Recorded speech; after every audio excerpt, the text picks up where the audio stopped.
Hoy vamos a hacer una larga excursión por la naturaleza. Un frondoso bosque nos refresca el ambiente. Una cadena de montañas en forma de sierra rasgan el horizonte. Sobre ellas, unas nubes blancas adornan el cielo. Difícilmente podríamos representar los elementos de este paisaje utilizando la geometría clásica, la geometría de las rectas y de las curvas, la geometría de Euclides. Esta geometría, creada hace 2500 años, nos sirve como herramienta para describir el mundo artificial creado por el hombre, donde aparecen elementos regulares basados en líneas rectas y en curvas sencillas. Como muy bien dice Benoit Mandelbrot, uno de los creadores de la geometría fractal, las nubes no son esferas, las montañas no son conos, las costas no son círculos, las cortezas de los árboles no son lisas y los relámpagos no se desplazan en línea recta. Sin embargo, todos estos objetos, las nubes, las montañas, los relámpagos, los árboles, tienen dentro de su irregularidad un orden asombroso. Todos ellos tienen esta extraña propiedad. Su forma se va repitiendo a distintas escalas dentro del mismo objeto. Las ramas de un árbol o las hojas de un helecho reproducen a menor escala la estructura de la planta entera. Algo similar ocurre con las ramificaciones de nuestras venas y arterias, o de nuestros pulmones. En todos estos casos, al aumentar la escala con la que vemos el objeto, las irregularidades, en lugar de suavizarse, parece que se mantienen al mismo nivel, haciéndolo semejante al modelo entero. Esta propiedad, tan difundida en la naturaleza, fue bautizada por Mandelbrot como autosemejanza. Él también acuñó el término de fractal para definir estas configuraciones irregulares y autosemejantes. Pero, ¿qué es un fractal? En la geometría clásica, los objetos tienen dimensiones enteras. Así, una cuerda tiene dimensión 1. En cambio, un polígono tiene dimensión 2. Una esfera o un poliedro son tridimensionales. En cambio, las curvas fractales como esta pueden serpentear tanto dentro de un plano que casi llegan a rellenar las dos dimensiones del mismo. Esta figura es una línea, por tanto, según la geometría euclídea, su dimensión debe ser 1. Pero casi rellena partes del plano, es decir, su dimensión también debería ser 2. Por esta propiedad se asigna a estas curvas dimensiones fraccionarias, números comprendidos entre 1 y 2. Cuanto más serpentee, más próxima estará su dimensión a 2.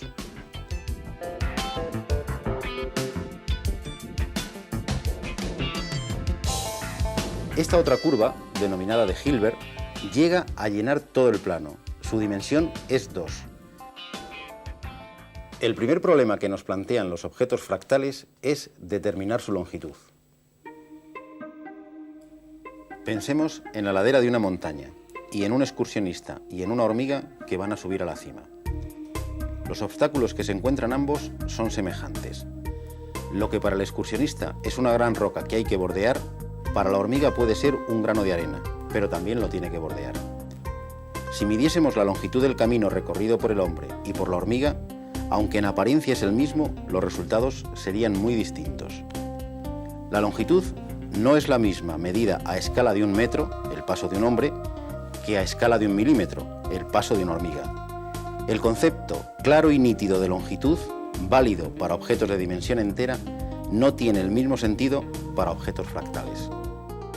Esta es la primera, pero no será la única sorpresa que estos extraños entes matemáticos, los fractales, nos depararán. Sin embargo, la geometría fractal es una nueva herramienta para interpretar y explorar la naturaleza.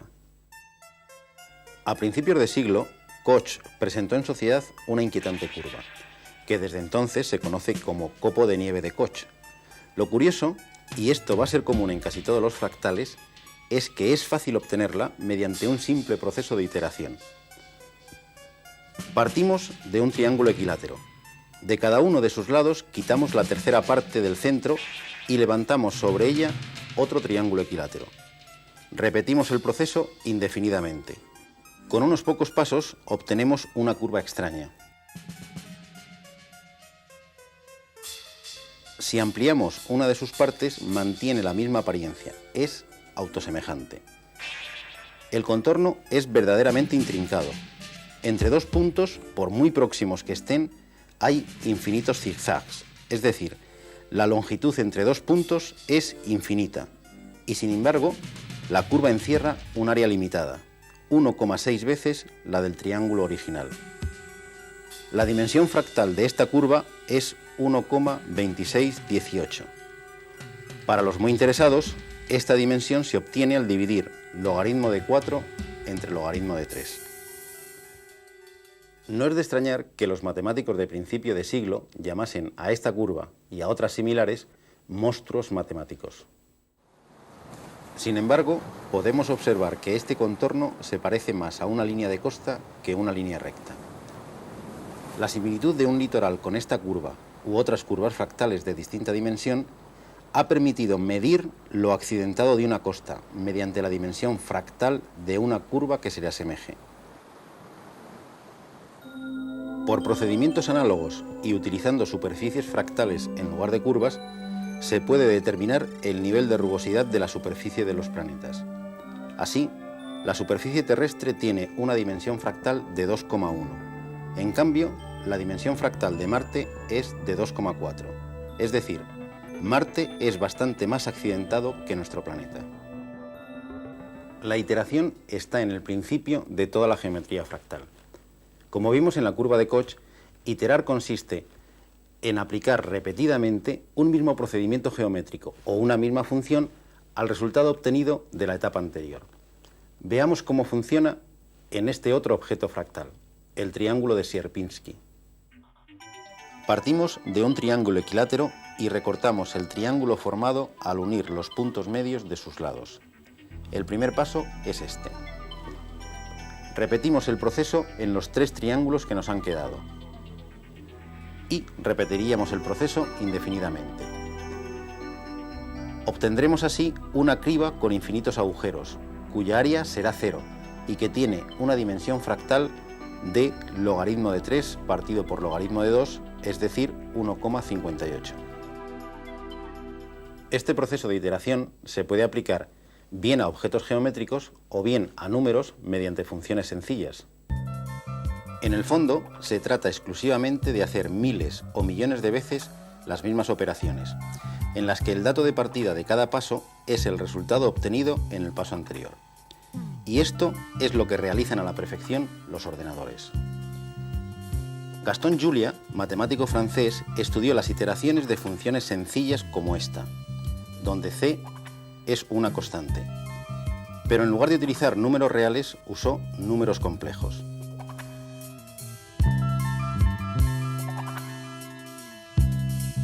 Un número complejo consta de dos componentes, una real y otra imaginaria, y se puede representar mediante un punto en un plano. Para un valor concreto de c, Julia pintó de blanco los puntos del plano correspondientes a valores de z que en la iteración se alejaban cada vez más del origen. Se iban a infinito. Y de negro los que se mantenían en una región acotada del plano complejo.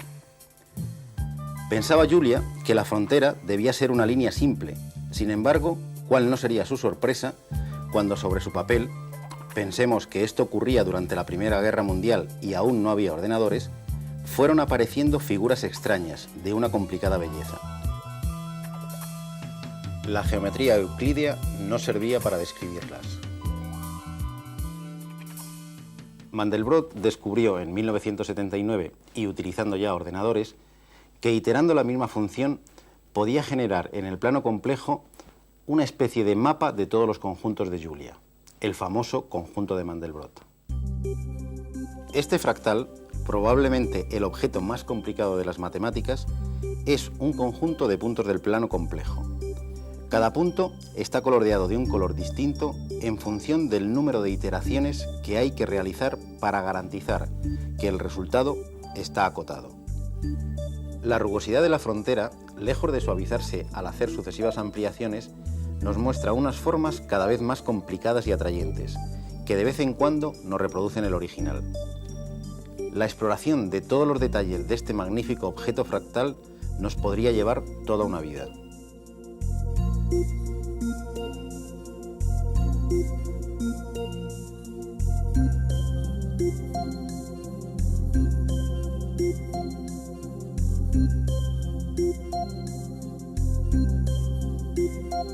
todo ello realizando una sencilla operación matemática, la iteración de esta función compleja. Tómese un número, elévelo al cuadrado y súmele el número inicial. Repita el proceso con el número obtenido.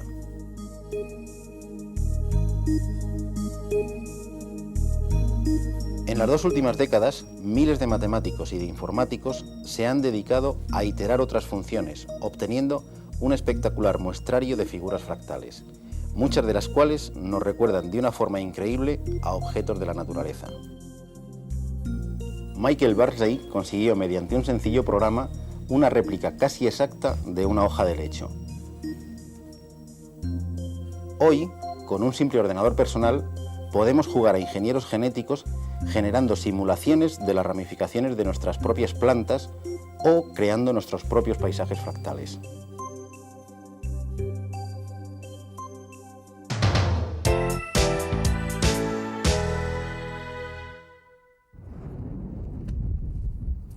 El universo está poblado de sistemas que se comportan de manera caótica. Las llamas de una hoguera, el humo, el agua de un arroyo, las olas del mar, son manifestaciones cotidianas del caos. La historia de la ciencia es la historia de la búsqueda del orden dentro del caos. Cuando en 1687 Newton publica sus Principia Mathematica y su famosa ley de gravitación universal, realiza la culminación del pensamiento científico. La naturaleza posee unas leyes matemáticas y el ser humano puede encontrarlas. Durante 3 siglos, los científicos de todas las disciplinas se han lanzado a la desaforada carrera de encontrar esas leyes.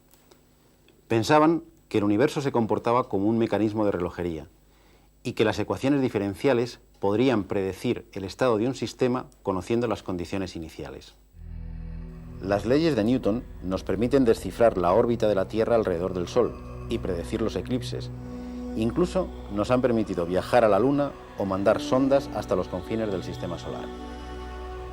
Pero estas ecuaciones, que podían servir para sistemas simples, son incapaces de predecir el estado de las partículas de gas encerradas en un globo o de las miles de gotas que forman un torrente. A lo largo del siglo XIX, los científicos resolvieron en parte esta dificultad utilizando el análisis estadístico de cantidades promediadas, que trabaja con cantidades globales de movimiento. No podremos determinar el movimiento de cada una de las partículas del torrente, pero al menos sabremos lo que hará éste globalmente.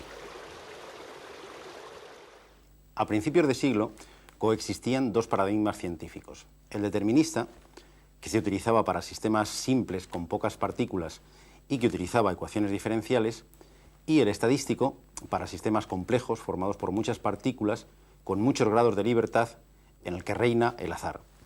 Lo que nadie podía sospechar es que sistemas simples formados por muy pocas partículas pudiesen tener un comportamiento caótico. En 1960, Edward Lorenz desarrolló un modelo matemático para realizar previsiones del tiempo. Este modelo era bastante simple y contemplaba solo 3 variables que rigen el movimiento de convección, relacionadas entre sí mediante 3 ecuaciones diferenciales que ya se han hecho famosas. Lorenz puso a trabajar su ordenador. Cada minuto simulaba el paso de un día. Con sorpresa, comprobó que una diferencia de menos de 1 milésima en una de las variables, al cabo de unos pocos minutos, unos días en la simulación, producía un estado climático totalmente distinto. Había descubierto la segunda gran característica de los fenómenos caóticos. Una pequeña variación de las condiciones iniciales produce grandes cambios en el sistema a lo largo del tiempo. Es lo que se conoce como efecto mariposa. El batir de las alas de una mariposa en una selva africana puede producir, dentro de unos meses, un huracán en el Pacífico.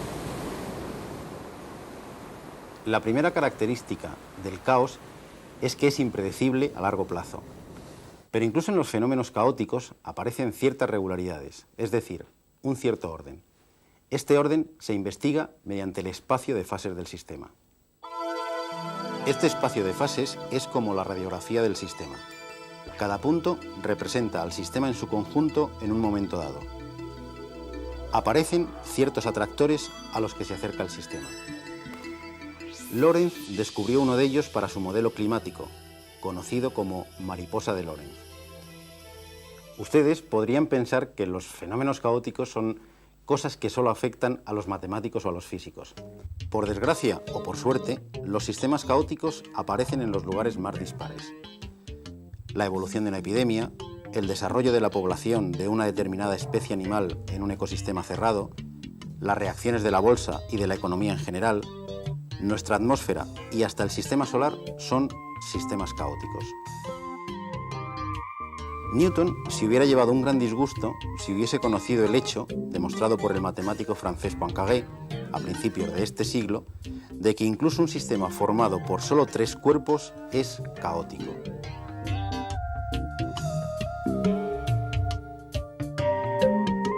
En su nacimiento, allá por los años 70, el caos y los fractales no parecían estar relacionados, pero los dos son hermanos matemáticos. Ambos buscan la estructura profunda de la irregularidad. En las dos, la imaginación geométrica es lo más importante. Los fractales constituyen un nuevo lenguaje para describir las formas del caos, la cara más frecuente de la naturaleza.